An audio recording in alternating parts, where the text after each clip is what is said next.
اسلام کی تعلیم بڑی متوازن ہے. ایک طرف سوال کی مذمت ہے، مت اپنا دستے سوال دراز کرو کسی کے سامنے. جو شخص ہاتھ پھیلاتا ہے مانگنے کے لیے، وہ اپنی عزت نفس کو ہتھیلی پر رکھ کر آپ کے سامنے پیش کر رہا ہے، اور آپ ٹھوکر مار دیتے ہیں اس کی عزت نفس کو. مانگو اللہ سے، اللہ کسی کے دل میں ڈالے تمہاری ضرورت پوری کر سکتا ہے، بغیر اس کے کہ تم کسی کے سامنے دستے سوال دراز کرو. تو سخت مذمت ہے. اور خاص طور پر بیگری جو ایک انسٹیٹیوشن بن گیا ہے، ایک پیشہ بن گیا ہے، وہ تو اسلام کی تعلیمات کے منافی ہے. اور جس طرح کی ہم خیرات بانٹتے ہیں، 5 روپے کا نوٹ دے رہے ہیں مانگنے والوں کو، مسجدوں کے باہر سمجھ رہے ہم نے حاتم طائی کی خبر کو لات مار دی، حالانکہ حقیقت میں آپ انسٹیٹیوشن آف بیگری کو سپورٹ کر رہے ہیں. کسی ایک کو لے لو، آؤ چلو مجھے اپنا گھر دکھاؤ، مجھے بتاؤ تم واقعی اس قابل ہو یا نہیں ہو، اور پھر اس کی مدد کریں، لمسم کریں. پھر وہ 5 روپے نہیں ایسی دیں کہ وہ کچھ اپنے پاؤں پر کھڑا ہو سکے. میں نے 1 روپیہ نہیں کہا، یہ کہ 1 روپیہ تو اب کوئی شے نہیں رہی، لیکن یہ کہ 5 روپے کا نوٹ بھی آپ نے تقسیم کرنے شروع کر دیے، یہ کیا ہے؟ والسائلین وفی الرقاب. لیکن دوسری طرف سائل کو جھڑکنا نہیں ہے. اما السائل فلا تنہر، جھڑکو نہیں. اچھا بھائی نہیں، معاف کرو، میرے پاس اس وقت آپ کی مدد کے لیے کچھ نہیں ہے، میں کچھ نہیں کر سکتا.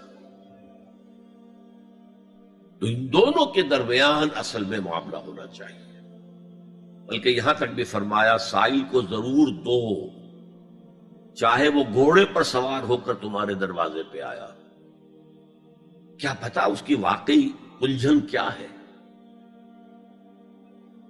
تو سوال کی مذمت اور سائل کو جھڑکنے کی ممانعت. حتی الامکان خالی ہاتھ نہ لوٹاؤ، اس نے اپنی عزت نفس اپنی ہتھیلی پر رکھ کر تمہاری سامنے پیش کر دیا، اسے ٹھوکر نہ مارو. لیکن جیسا کہ میں نے عرض کیا، یہ انسٹیٹیوشن آف بیگری جو ہے یہ ایک علیحدہ شے ہے، بالکل اس کا اس سے کوئی تعلق نہ سمجھیے. وفی الرقاب، رقاب جمع ہے رقبہ، گردن. فک رقبۃ او اطعام فی یوم ذی مسغبۃ یتیما ذا مقربۃ او مسکینا ذا متربہ. فک رقبۃ، کسی کی گردن چھڑا دینا. اس وقت سب سے بڑی اپلیکیشن اس کی تھی غلاموں کو، کنیزوں کو اپنے پیسے سے خرید کر آزاد کر دینا. بہت بڑی نیکی، بہت بڑی نیکی. اور حضرت ابو بکر رضی اللہ تعالیٰ عنہ کے دفتر فضائل میں سب سے اونچا کام یہ ہے کہ جن غلاموں کو اور جن کنیزوں کو ستایا جا رہا تھا، دیئر اونرز، دیئر ماسٹرز، ان کے آقا کو حق حاصل تھا، جو چاہے کریں ان کے ساتھ، قتل کرنے کوئی پوچھنے والا نہیں ہے. میں پہلے بھی عرض کر چکا ہوں، میری ملکیت ہے، جیسے میری بکری میری ملکیت ہے، میں نے اس کو ذبح کیا، گوشت کھا لیا، تم کون ہوتے ہو پوچھنے والے؟ میرا غلام تھا، میں نے قتل کر دیا، تم کون ہو پوچھنے والے؟ ان کو حضرت ابو بکر نے خرید کر آزاد کیا اور منہ مانگے دام دیے. حضرت بلال کے لیے امیہ ابن خلف نے اتنی بڑی رقم مانگی، حضرت ابو بکر نے کہا ٹھیک ہے لو. باپ نے کہا بھی ابو قحافہ نے، ابو بکر کو کوئی غلام خریدنا ہی تھا تو کوئی طاقتور آدمی جو کام آ سکے کہیں، اس کو خریدنا چاہیے. مجھے کیا پتا ابو بکر کس لیے خرید رہا اور کس کے لیے خرید رہا. آج کے دور میں اس کی اپلیکیشن ہوگی. کوئی شخص جو ہے اگر قرض میں اس طرح جکڑا جائے کہ لاکھ ہاتھ پاؤں مارے نکل نہیں سکتا، اس کو کوئی لمپ سم مدد دے کر اس قابل کیا جائے کہ وہ پھر اپنے پاؤں پر کھڑا ہو جائے. یہ نہیں کہ اسے آپ ہر مہینے کچھ رقم دیتے رہے مینٹیننس کے لیے، نہیں، اس سے تو وہ اسی پوزیشن میں رہے گا. یہ بعض مائنورٹی کمیونٹیز کے اندر یہ معاملہ موجود ہے. کوئی بھائی اگر گر گیا ہے کاروبار میں تو اس کی پھر ایسی مدد کی جائے کہ وہ پھر آپ کی صف میں آ کر کھڑا ہو جائے. Respectable members of your community وہ اس شکل میں پہنچ جائے. یہ بھی فک و رقبتن اس کی ذیل میں آج کل آئے گا. اب اس کے بعد آیا وَأَقَامَ الصَّلَاةَ وَآتَى الزَّكَاةَ. یہ دو کیا ہیں؟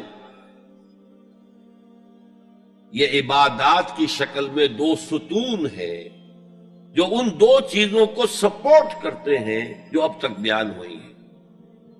ایمان کو تازہ رکھنے کے لیے نماز قائم کرو. ہر نماز ایمان کی تجدید ہے. اقیم الصلاۃ لذکری، نماز قائم کرو میری یاد کے لیے. اپنا عہد اللہ کے ساتھ تازہ کرو. ایاک نعبد و ایاک نستعین، اے اللہ ہم تیری ہی بندگی کرتے ہیں اور کرتے رہیں گے، تجھ ہی سے مدد مانگتے ہیں اور مانگتے رہیں گے. اپنے اس عہد بندگی کو تازہ کرو، ایمان کو تازہ کرو. الحمدللہ رب العالمین الرحمن الرحیم. ایمان باللہ تازہ ہوا نا. مالک یوم الدین، ایمان بالآخرہ تازہ ہو گیا نا. یہ ہے ایمان کو قائم رکھنے کے لیے، نیکی کی اس روح کو برقرار رکھنے کے لیے اللہ تعالی کی طرف سے یہ ستون ہے. الصلاۃ عماد الدین، دین کا ستون ہے یہ نماز. اس بحث میں اس کا مقصد کیا ہے وہ میں نے بیان کر دیا. بعد میں کیوں آ رہا ہے؟ لیکن اصل شے ہے ایمان، اور ایمان کو سپورٹ کرنے والا ستون ہے نماز. عملی نیکی میں اصل شے ہے ہمدردی، ہمدردی میں مال خرچ کرنا، اور اس کے لیے ستون ہے زکوٰۃ. کم سے کم یہ 2.5% تو نکالو، بوتل کا کارک تو کھل جائے، پھر اور بھی دو اور بھی دو اور بھی دو. یہ تو obligatory ہے، یہ تو فرض ہے، یہ تو لازم ہے. لیکن مقصد کیا ہے؟ اس کو جو سمجھ لیا بس یہی زکوٰۃ ہی ہمارے ذمے میں ہے، وہ بڑے مغالطے میں. حضور نے فرمایا صلی اللہ علیہ وسلم ان فی المال حقا سوى الزکوٰۃ. اے مسلمانوں یہ نہ سمجھنا کہ بس زکوٰۃ ادا کر دی تو تمہارے مال کا سارا حق ادا ہو گیا. ان فی المال حقا سوى الزکوٰۃ، تمہارے اموال میں حق ہے اللہ کا زکوٰۃ کے علاوہ بھی. اور پھر آپ نے یہ آیت پڑھی وَآتَى الْمَالَ عَلَىٰ حُبِّهِ ذَوِي الْقُرْبَىٰ وَالْيَتَامَىٰ وَالْمَسَاكِينَ وَابْنَ السَّبِيلِ وَالسَّائِلِينَ وَفِي الرِّقَابِ وَأَقَامَ الصَّلَاةَ وَآتَى الزَّكَاةَ. یہاں آتا زکوٰۃ تو ہے ہی ہے، اس سے پہلے جو آ رہا ہے یہ سرپلس ہے، اس سے آگے کی بات ہے، یہ ایڈیشنل ہے. اسی لیے جب انفقوا انفقوا انفقوا انفقوا انفقوا کی جو تکرار ہوتی ہے قرآن مجید میں، تو ایک جگہ پھر سوال کیا صحابہ نے کتنا خرچ کرے حضور؟ فرمایا قل العفو، کہہ دو جو بھی ضرورت سے زائد دے ڈالو. Don't accumulate, don't retain any thing.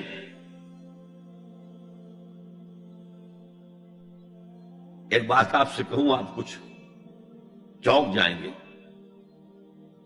حضور نے کبھی زکوٰۃ دی؟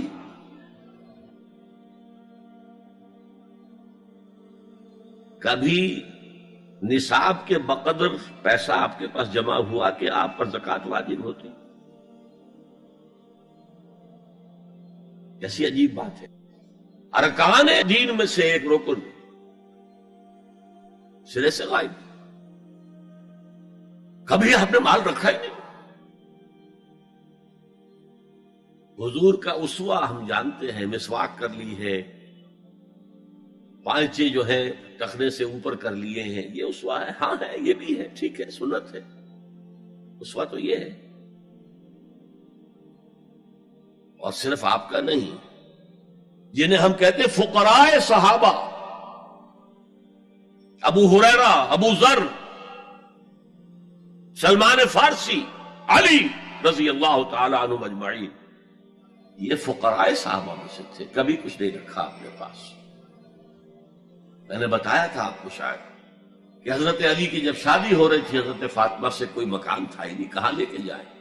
ایک انصاری نے ایک حجرہ دیا ہے اپنے مکان کا، اس میں حضرت فاطمہ ودا ہو کر گئی. He didn't have any home. ابو ذر وہ تو دوسری انتہا کو چلے گئے تھے.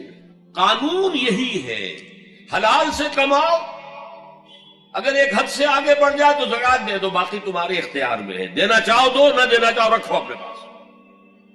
قانون اس سے زیادہ آپ کو پابند نہیں کرے گا. کبھی بھی آپ نے جبر نہیں کیا، ایمرجنسی میں بھی جبر نہیں کیا. ایک واقعہ آتا ہے کہ حضور کو کئی وقت کا فاقہ تھا. تھوڑی دیر کے بعد حضرت ابو بکر آئے، آپ نے چہرے سے پہچان لیا کہ فاقے سے. پھر حضرت عمر آئے، پہچان لیا کہ فاقے سے. شاید حضور خود اپنے لیے نہ اٹھتے نہ جاتے، اپنے دونوں ساتھیوں کو لے کر ایک انصاری کے باغ میں پہنچ گئے. انصاری کی عید ہو گئی، فوراً لا کر اس نے کچھ کھجوریں کچھ انگوروں کے گوشے رکھے. اس کے بعد وہ دوڑا چھری لے کر کسی جانور کو ذبح کرنے کے لیے.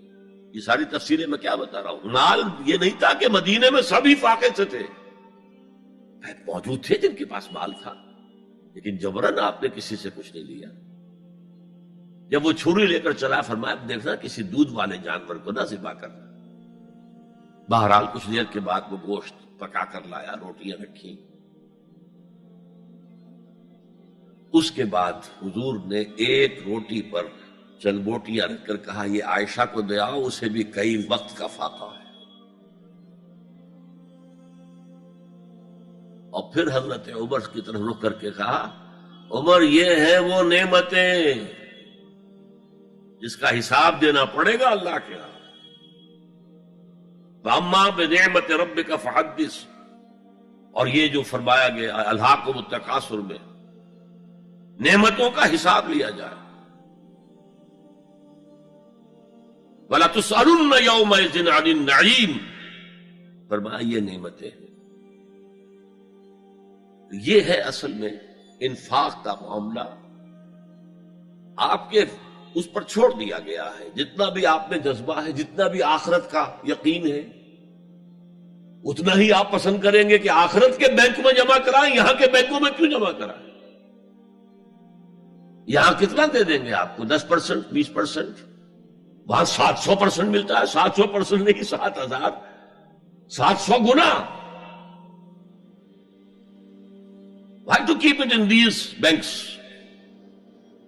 حضرت مسیح کا جو پہاڑی کا واس بہت مشہور ہے، سرمن آف دا ماؤنٹ، بڑے پیارے الفاظ ہیں. میں آپ سے اپنا تاثر عرض کیے بغیر نہیں رہ سکتا. جہاں تک مواعظ کا تعلق ہے، جو حضرت مسیح کے مواعظ آئے ہیں ان سے اونچے واعظ کوئی ممکن نہیں. اسی میں یہ جملہ بھی ہے، دیکھو اپنا مال زمین پر جمع نہ کرو. جہاں چوری بھی ہوتی ہے ڈاکہ بھی پڑتا ہے، کیڑا بھی خراب کرتا ہے. آسمان پر جمع کرو جہاں نہ چوری کا اندیشہ، نہ ڈاکے کا خوف، نہ کیڑا خراب کر سکے. اس لیے کہ میں تم سے سچ کہتا ہوں کہ جہاں تمہارا مال ہوگا وہیں تمہارا دل ہوگا. مال یہاں ہوگا تو دل اٹکا ہوا ہوگا، اور فرشتے اس طرح گھسیٹ کر کھینچیں گے آپ کی جان کو جیسے کہ سیخ پر سے کباب کھینچا جاتا ہے. اور اگر دل وہاں لگا ہوا ہے جس کے لاکھوں کروڑوں ڈالر سوئس بینکس میں جمع ہیں، اسے کہا جائے نکل جاؤ پاکستان سے، اسے کوئی تکلیف ہوگی؟ نکل جاؤ فلاں ملک سے، ملک بدل کرتے تو کیا تکلیف؟ میرے بینک کے اندر پیسے ہیں. البتہ جس کا باہر کچھ نہ ہو اسے اگر یہ دی جائے سزا تو اس کی تو جان پر بن جائے گی.